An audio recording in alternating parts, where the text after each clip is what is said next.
Okay, and that takes us to album number one this week. Different direction.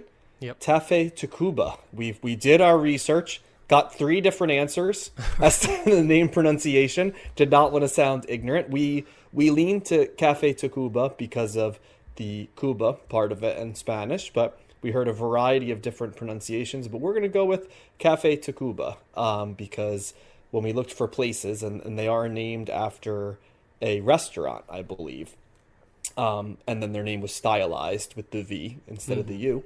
RE. We don't have Matt here this week in order to run the numbers, but I will say that this album came up on several countdowns of top 100 albums of the 90s. So it is a very well-regarded album. How familiar are you, Josh, with either this group or sort of the Latin American rock that became like a subgenre in the late 80s, 90s, and early 2000s? I think if we're talking crossing over to America, probably Juan S, right, is the one that's most familiar to folks. And Mana is another one that crossed over. I was familiar with them, but familiar at all with this genre? No, definitely not. This was a new experience for me this time. We've kind of dabbled in music from Mexico, but not really. I'm trying to think because like we did I want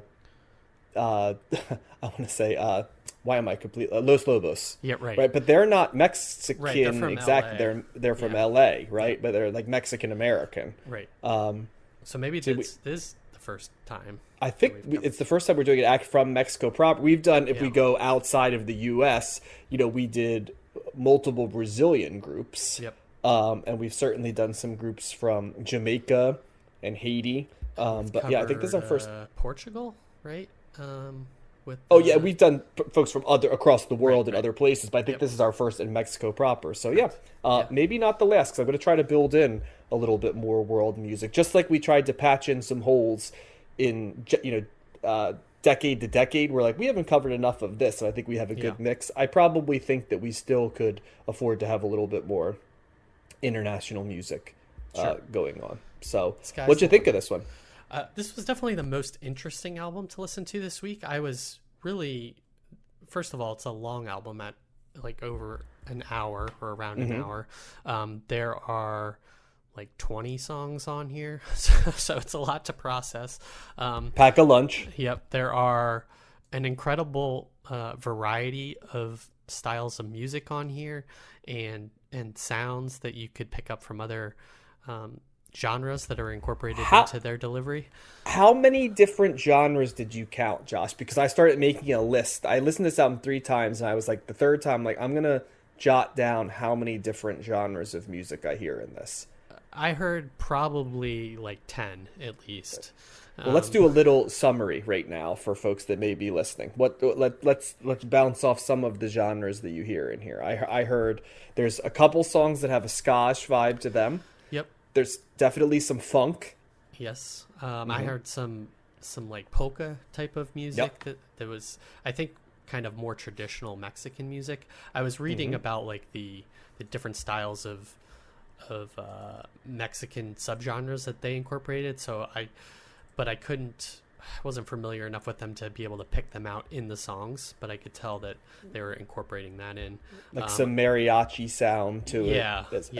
There was an electronic song, like almost industrial song that just came out of nowhere that was in here. I heard sort of like a new wave English like British new wave type of band song.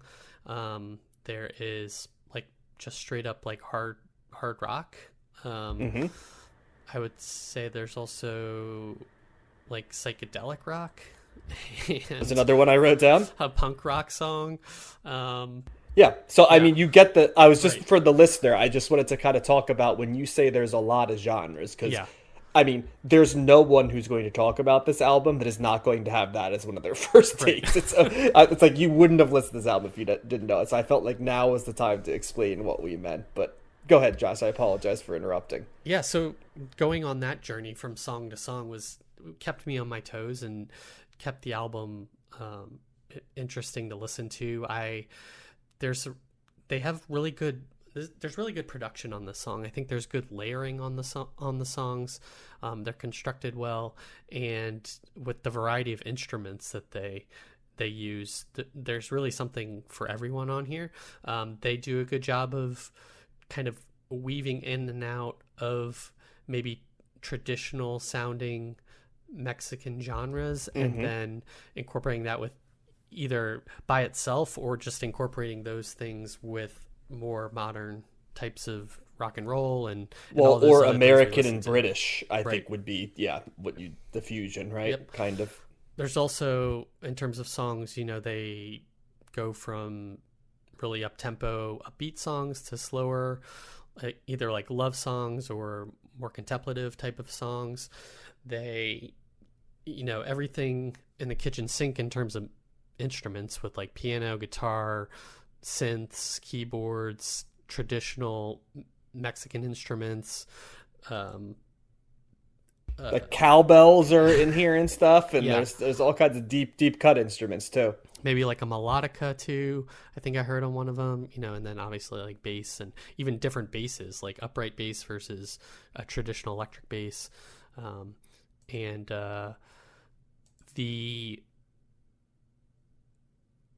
so it really kind of kept me on my toes.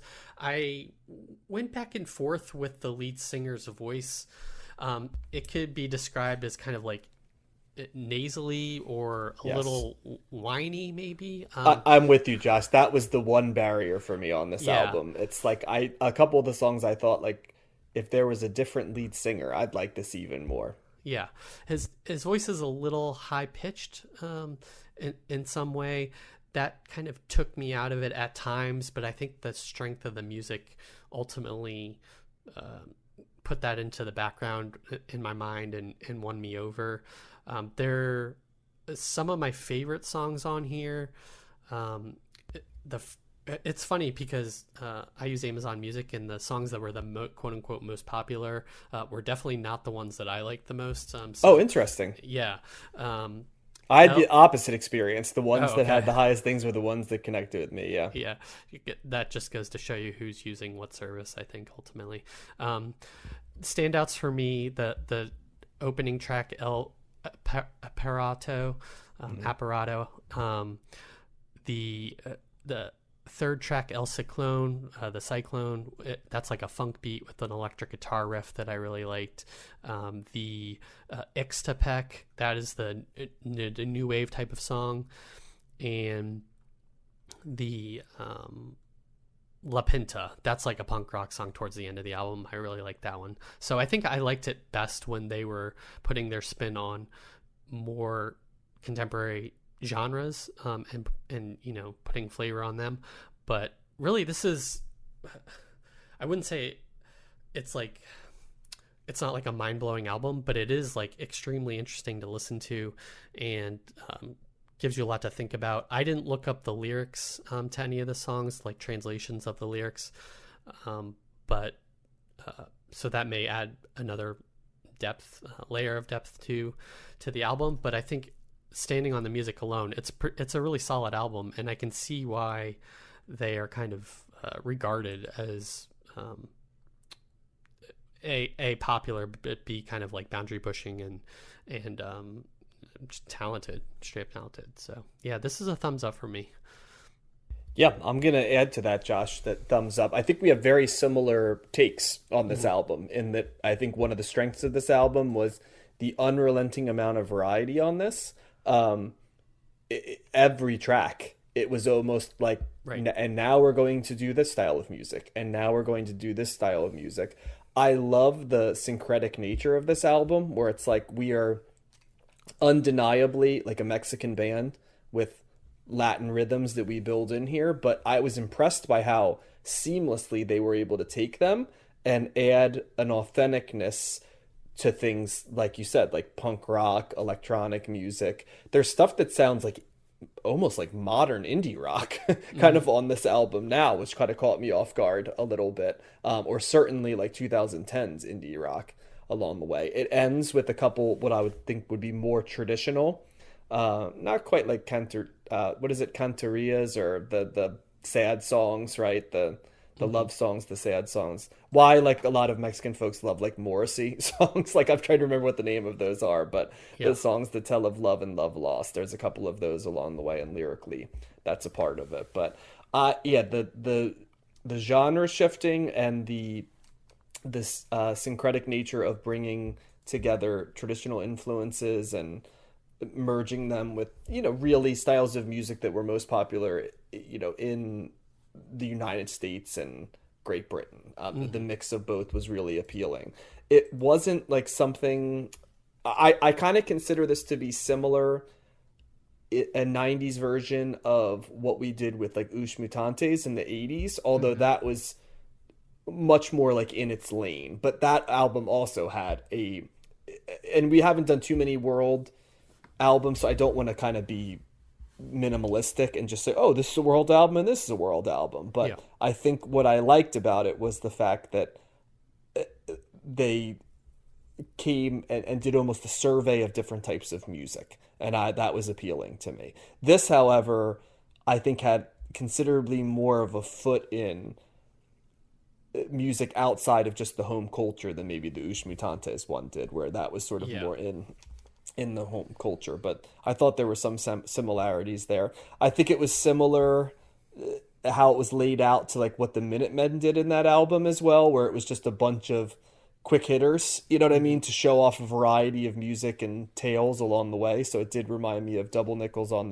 the Dime, right? That Yep. was a bunch of songs and different genres along the way. So that was another album that came out. Even though it doesn't necessarily sound like that album, I think in terms of what they were going for, it was somewhat similar. Um, and yeah, the lead singer's voice sometimes was a barrier for me. I did, more often than I'd like to admit, think to myself, like, if just the lead singer was different, because there's a lot of like lead-ins of like I, that I'm just like, this Yeah. is not like my ideal sound. And I think I would have. It's hard to describe what it was. Used nasals, right? I think some of the songs also would have benefited from like a different style of singing.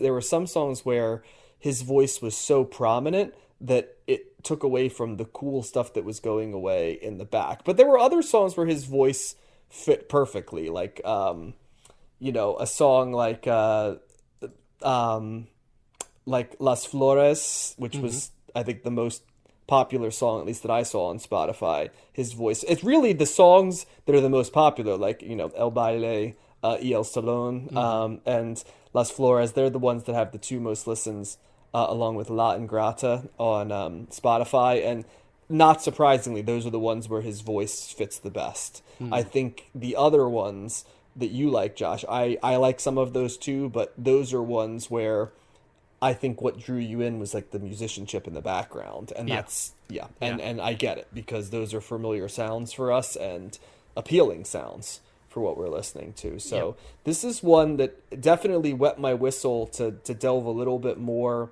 into music from around the world, adding in stuff to keep us sharp, but also I wouldn't mind.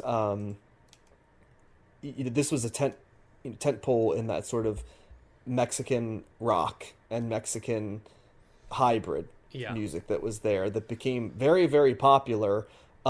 If you lived near or knew any folks that had Mexican roots. I think if you do, it's like we talked about that, we laughed with Matt, where like we were talking about the R. Kelly thing, right? And to Matt, like, R. Kelly was just a dude. He knew him, but there was and like I grew up around lots of folks who, like, R. Kelly was like a huge act, and so it's just a sense of like what you're around as to Right. the scope and stuff. And I think some things like, Juanas and Mana and this, the more folks you knew who might have been like Mexican American, like as an American, the more this stuff was just Selena is another good Mm. example. Yeah. You know what I mean? You could go Yeah. without knowing her at all, or you could think of her as one of the pinnacle acts of the 90s for you. And so I'd like to kind of get a little bit more into this, because obviously Mexico are our neighbors to the south, and there are a huge amount of folks with Mexican roots, in the country. And Hmm. also, so there's some shared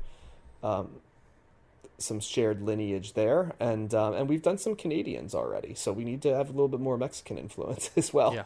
along here. Yeah. But yeah, And, this thumbs up for me. yeah. And if you are familiar, if the listeners are familiar with kind of Mexican regional genres, this album incorporates norteño, Yeah. huapanga, banda, and bolero. I did find the norteño. I was kind of reading about each of those in order to try and pick out when I was listening if this was one of those types of music. Norteño has accordion in it, and I definitely Yeah. heard accordion in like La Ingrata, the second song, and I think there was another instance as well. So that was kind of the only thing I could pick out based on what I read, but I don't want to like give short shrift to Yeah, it's them it's just the 'cause instrument choices and what they sing about a little Yeah. bit, I think, is the differentiation between. I forget what like the sound that we sometimes called like mariachi is incorporated into. Is it by baileno? Maybe.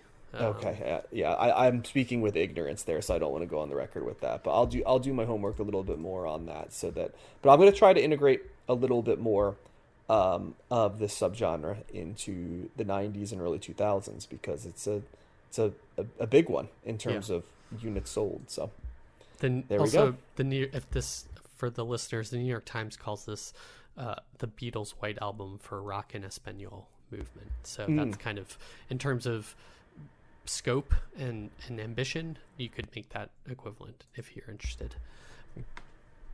I think that's a fair comparison. We haven't listened to enough of the genre, I think, to get a thing, but you can see where it came into and what it's doing, how it has that level of ambition for sure.